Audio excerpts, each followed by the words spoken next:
Gabriel, a member of the coalition that sponsored this talk and Israeli Apartheid Week in general. This is the final event of Israeli Apartheid Week. The groups are U of A Jewish Voice for Peace, Students for Justice in Palestine, and UA No Mas Muertes, No More Deaths. One of the research materials that were used for things like this is this Arizona Board of Regents from June 1985. It's called the Staff Committee Report on Divestment. And what it basically is one of these major reports and items that were used in this sort of record archive of this local Arizona movement to force Arizona Board of Regents to order divestments, $3.4 million in companies supporting apartheid South Africa. And that happened in September 1985 at the meeting, but there was a huge groundswell. John, I'd love to hear what he has to say. Let me begin by telling you a little bit about my background. By some strange fluke, I got elected to represent the members of the Presbyterian Church in Arizona and New Mexico on our National Policy-Making Council back in 1972, when I was just starting as a pastor here in Tucson, Arizona. And that meant that I was privileged to be a part of an experience and a responsibility that was not standard in the Presbyterian Church for young pastors. And the church was just then, along with other denominations and Catholic orders and Jewish religious institutions, beginning the process of looking at their investment portfolio and trying to determine how they could square their moral and ethical social witness policy with their investments in a whole array of corporate enterprises. And the reason that happened was that a few, both pension funds and colleges and universities and a few churches and Catholic orders had during the 1960s begun under the leadership of a guy by the name of Saul Alinsky, who's probably one of the best organizers that ever graced North American soil at any rate, began to file shareholder resolutions and engage in a campaign with certain corporations, Kodak being the first and a number of others during the 1960s, during the Civil Rights Movement, about their employment practices and various corporate enterprises. And in the late 1960s, a hotshot PhD student decided to do his research and thesis on the investments of various religious denominations and lay that alongside the social witness policy and the ethical standards of those religious institutions. And of course, as you can well imagine, the conclusion of that thesis was very clearly hypocrisy, right? They were saying they were against apartheid in South Africa, and they were invested up to their eyeballs in making profits from their investments in companies like Ford and General Motors and General Electric and Texaco and all kinds of other corporate entities that were profiting grandly from their enterprises in South Africa. And on and on and on. He laid out he had to do a PhD thesis, so of course it was voluminous.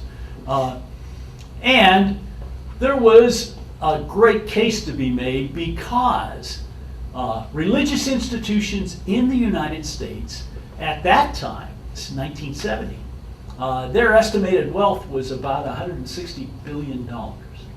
I said billion. And those religious institutions had corporate investments, stocks and bonds, that were worth about $20 billion at that point. So we're not talking about small change, right? And insignificant amounts of funds. And so in 1970, as a result of that PhD thesis and a number of conversations among religious institutions, some Protestant denominations began to form a committee to monitor the social implications of their investments, as they said. And the National Council of Churches began a committee that incorporated those various denominations into a kind of ecumenical group that later became known as the Interfaith Center on Corporate Responsibility. And it amounted to a substantial number of religious institutions, 150 Catholic orders, 14 Protestant denominations, and the American Jewish Congress, interestingly enough. And they began to look at a whole range of ethical issues. The involvement of the American Jewish Congress was, of course, that all of those religious bodies began to file shareholder resolutions with corporations about the extent to which they were cooperating with the Arab boycott of Israel at that point. And this is 1970, guys. But one of those issues, and I don't want to deal with all of them, but one of those issues, of course, right at the top of the priority list beginning in the early 1970s was South Africa and apartheid. And the first shareholder resolution was filed by the Episcopal Church asking General Motors to cease operations in South Africa. And basically it was because of the influence of a guy by the name of Desmond Tutu, Episcopalian priest, right, in South Africa, who said to his North American colleagues, "What the hell are you doing? Why aren't you doing everything you can to end apartheid and the suffering and the human rights violations and the violations of international law in South Africa?"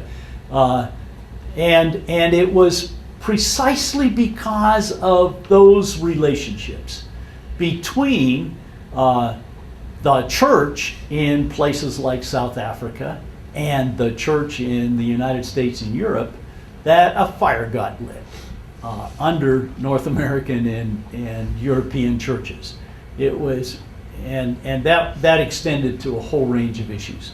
I spent a great deal of time and energy during the 1970s negotiating with Coca-Cola because Coke Guatemala in Guatemala City had seen fit to assassinate 5 union leaders in succession of the union that was trying to organize in the Coca-Cola plant in Guatemala City, right?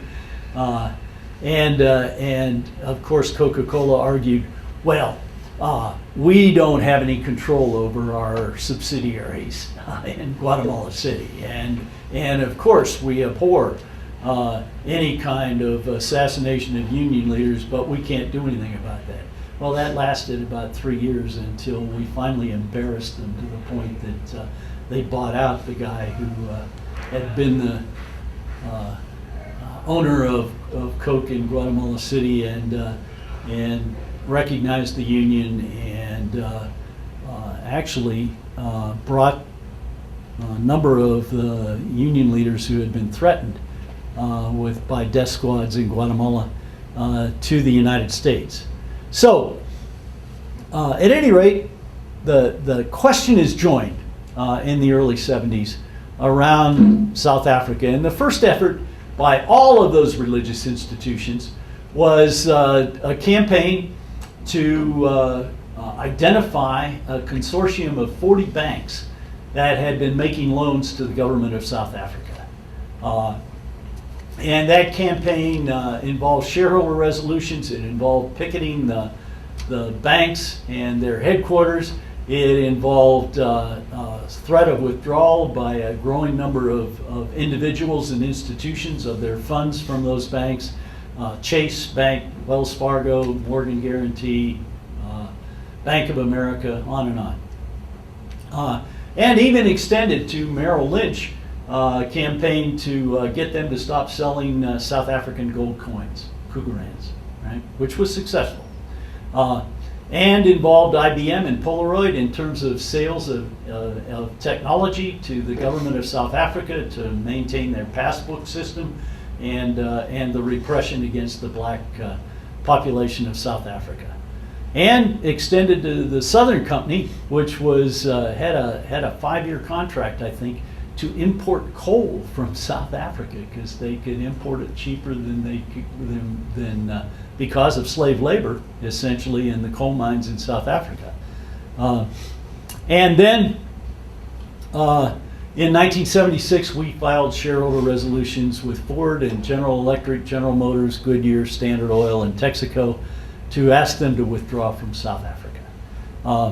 And as some of you know, none of you, some of you maybe know, a year later, there were a number of organized demonstrations and even uprisings on college and university campuses in support of a divestment program in 1977 that really ignited that emerging coalition between religious institutions and colleges and universities and public pension funds and unions, and a movement began to coalesce around the issue of divestment and South Africa and apartheid. I was asked to be at a graduation ceremony at one of Presbyterian colleges in Minnesota, Macalester College, and that the students had organized all the year before that to get that college to divest from investments in South Africa, and it was a major issue before the Board of Trustees, and those of us who were speaking at that graduation were asked to have lunch, and it was a very contentious lunch around the Board of Trustees meeting. And we got to the graduation, and all of the graduating students had organized and agreed that when they went up to get their diploma, they would hand the president a marble.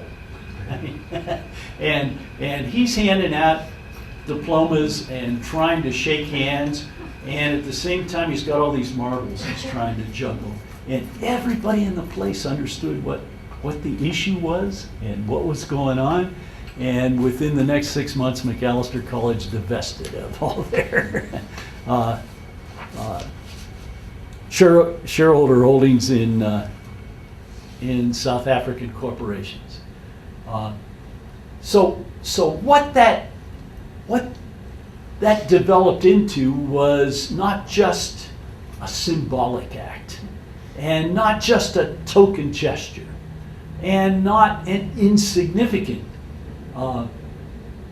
action on the part of churches and Catholic orders and public pension funds and colleges and universities, but it became a movement that educated people of that broad array of institutions on the issue of apartheid and South Africa, and began to bite in South Africa, as all of you know from that history.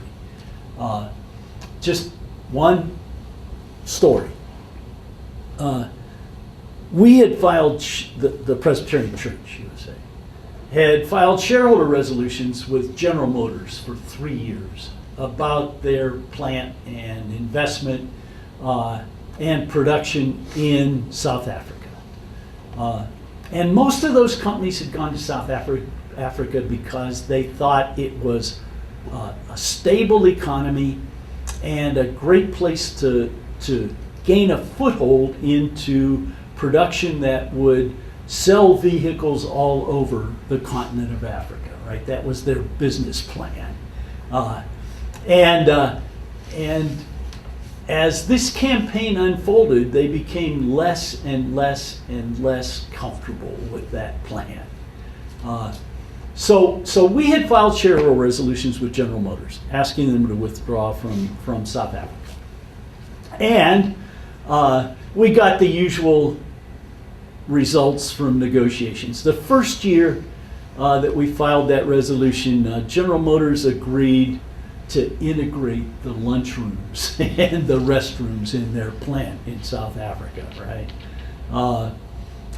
But we got a significant enough percentage of the vote at the annual meeting of General Motors that we could refile the shareholder resolution the next year.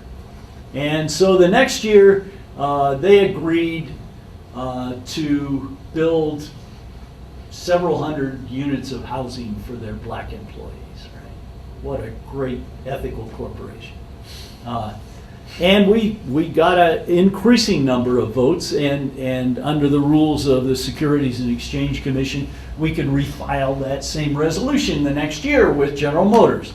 And so we refiled it a third year. By this time, the divestment movement was growing and expanding in the ways we've just described. And so the third year, I'm ready to go to New York for the annual meeting to present our resolution again.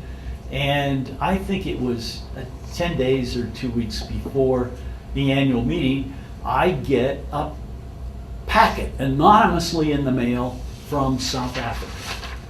It is copies of all of the secret agreements between General Motors and the government of South Africa, which detailed how the government of South Africa was training the white supervisory employees in General Motors to function as an armed militia in defense of General Motors' plant in the event of a black revolution in South Africa.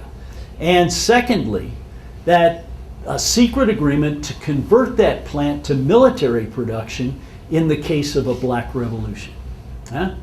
So we made additional copies, of course, sent them to our colleagues, and sent copies to the Wall Street Journal.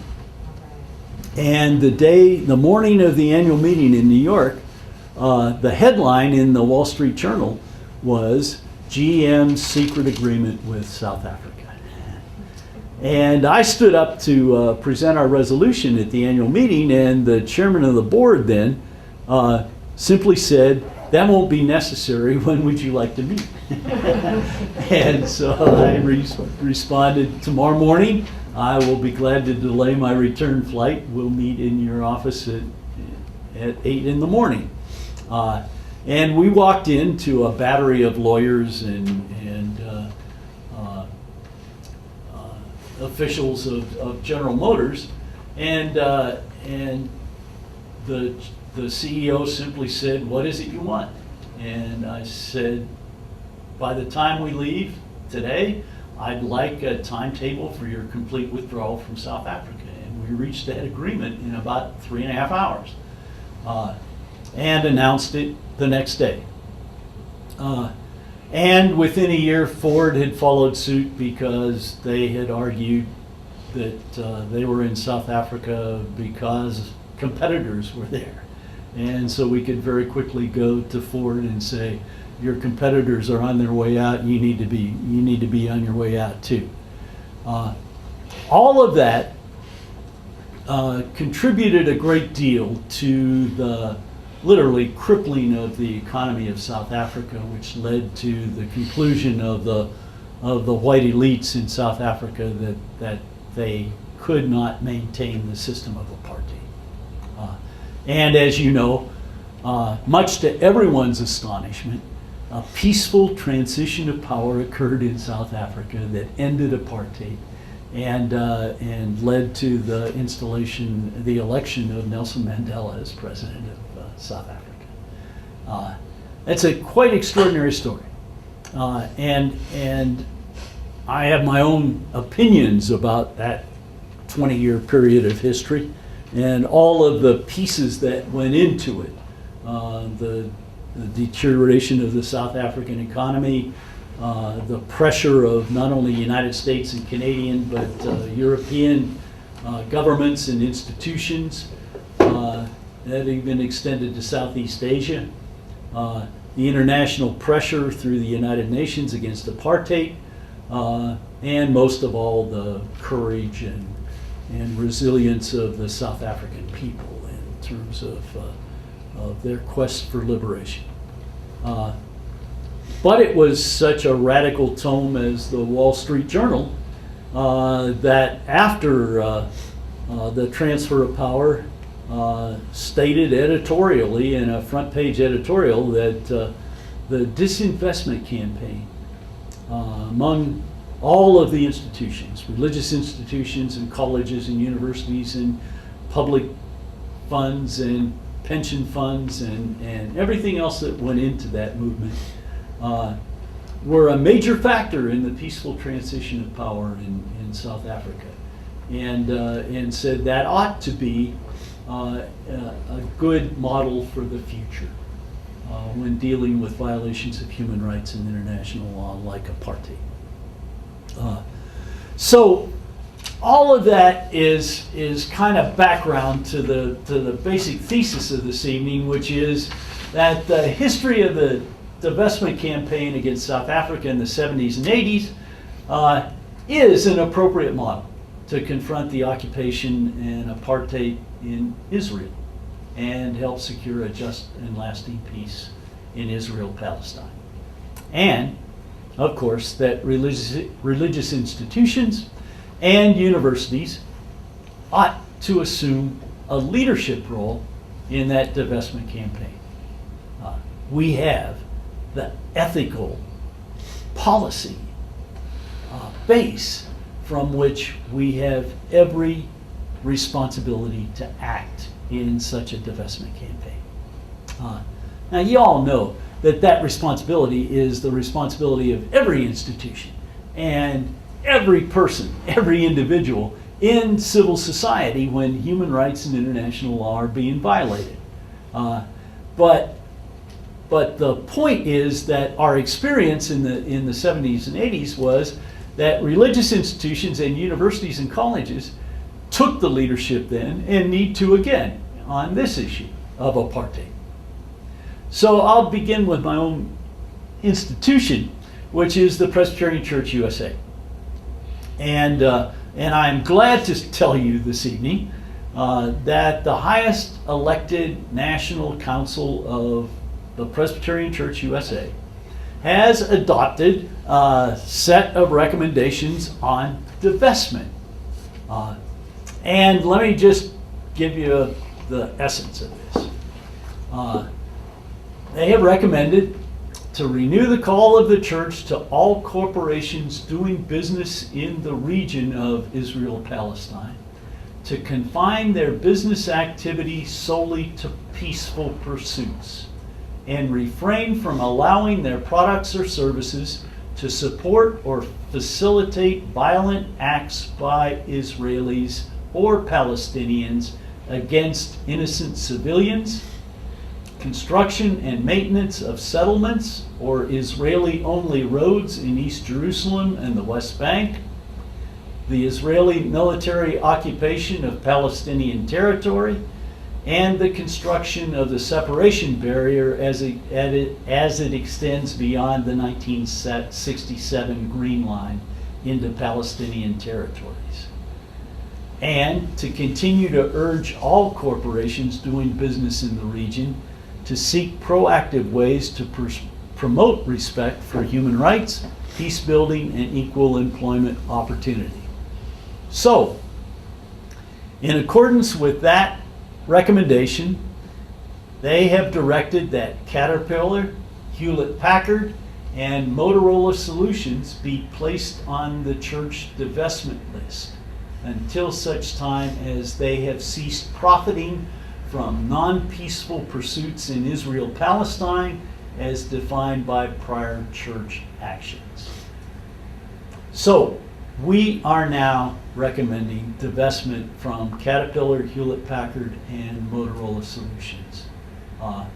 And our church policy has clearly identified the policy positions on the obstacles to a just peace in Israel and Palestine. And those church policies are the ongoing violence, the Israeli occupation of the West Bank and East Jerusalem in violation of the Fourth Geneva Convention and UN resolutions, the presence and expansion of Israeli settlements in the occupied territories, and the construction of the separation barrier beyond the Green Line into Palestinian land.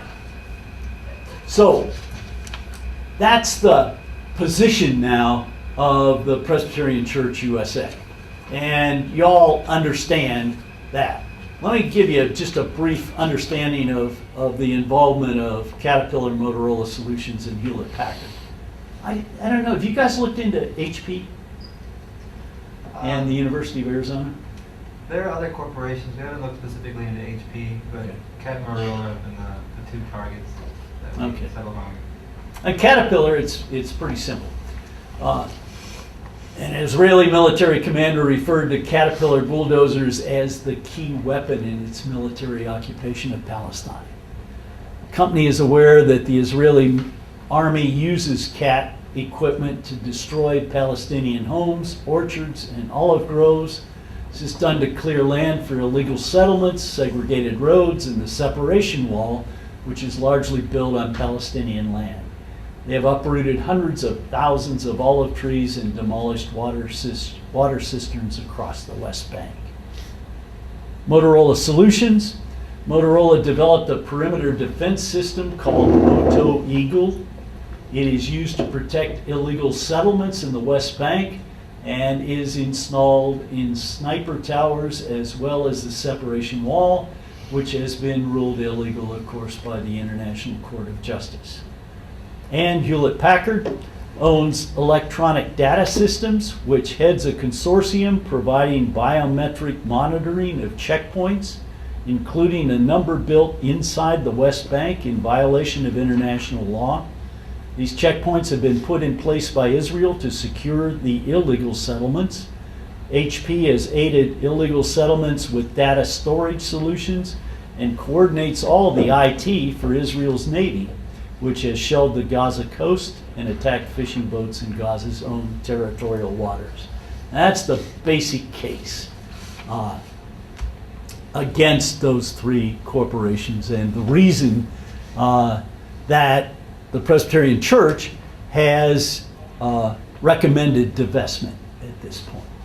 Now, we're not alone.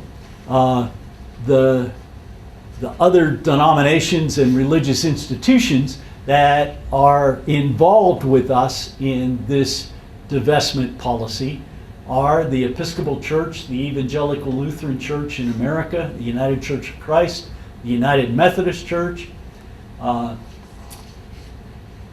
Board of Pensions and Benefits, the United Church of Canada, the Mercy Asset Management, the Passionists, the Ursuline Sisters, the Dominican Sisters, Kairos Canada, and the World Council of Churches are all involved in negotiations and shareholder resolutions and divestment possibilities with those three corporations at this point.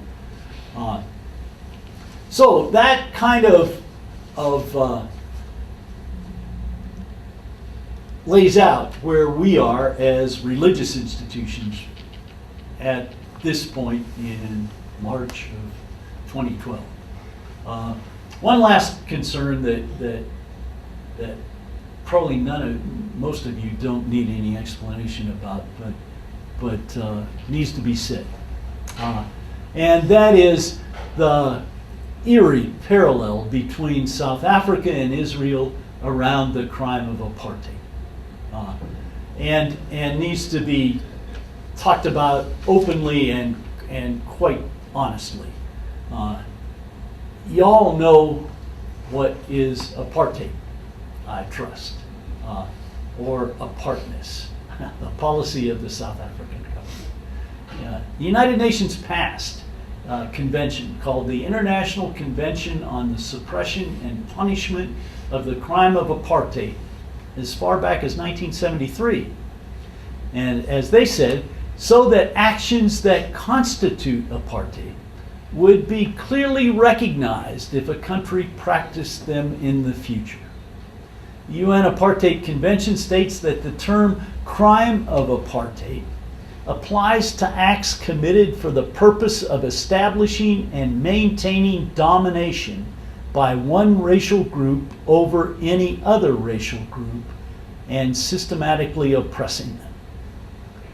Practices that constitute apartheid, according to the United Nations, are denying basic human freedoms, including the freedom of movement, residence, opinion, expression, peaceable assembly, and freedom from arbitrary arrest and imprisonment. 2, denying basic human rights, including the right to a nationality, to education, to leave and to return to one's country, to work and to form recognized trade unions. The expropriation of landed property belonging to a racial group or groups or to members thereof. And legislative measures designed to divide the population along racial lines by the creation of separate reserves and ghettos for the members of a racial group or groups. Now, you all understand that Israel's laws and policies and practices towards Palestinians under that definition of the United Nations Convention constitutes apartheid, the crime of apartheid. And therefore, it is clear that all of us, from whatever institutional or community base we're involved in, must do everything possible to oppose that, to divest from that, to resist that crime against humanity.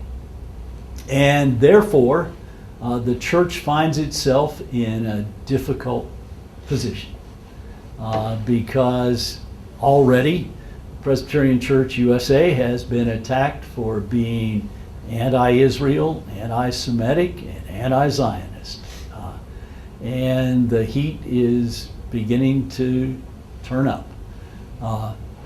But the church is well aware of the implications of its actions, and it is clear that in order to maintain our ethical and moral integrity, we have no choice, as no other institution has any choice, except to resist and divest from any involvement in those kinds of crimes under international law and basic human rights and the UN Convention on Apartheid. So if the thesis is, if we can learn anything from the 1970s and 1980s and old guys like me who can remember in our better moments about what we did in those years, it is clear that we have that same responsibility today. And my report to you tonight is pretty simple.